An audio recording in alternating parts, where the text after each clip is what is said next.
في ناس كتير جدا اليومين دول خايفة تبدأ تتعلم أو تدخل مجال جديد. ليه؟ عشان سامعين عن الذكاء الاصطناعي ففاكرين إنه خلاص هيجي ياخد مكانهم وهيقفلها عليهم. بس تعال نفكر بهدوء. هو مين اللي اخترع الذكاء الاصطناعي أصلا؟ البني آدم. هو مين اللي بيطور ويحدث ويعلم الذكاء ده؟ برضو البني آدم. الذكاء الاصطناعي مش جاي ياخد مكانك، هو جاي يساعدك ويزود إنتاجيتك. يعني لو أنت مصمم، كاتب، مبرمج، أو حتى مسوق، الذكاء الاصطناعي هيخليك تخلص شغلك أسرع أو يفتح لك فرص أكتر.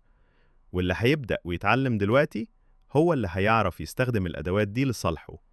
لكن اللي هيقعد خايف ومش هيتحرك هيلاقي نفسه فعلا متأخر.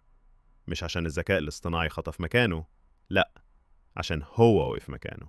فلو انت قاعد تقول لا يا عم انا مش هبدأ اصل الذكاء الاصطناعي هيشتغل مكاننا، صدقني انت كده بتظلم نفسك. ابدأ وتعلم وطور من نفسك وخلي الذكاء الاصطناعي يشتغل معاك مش ضدك، وساعتها هتكون انت في مكان مميز محدش هيعرف ياخده منك. وبس، كان معاكم عمر، ولو عجبك الفيديو ما تنساش اللايك والاشتراك، وسلام.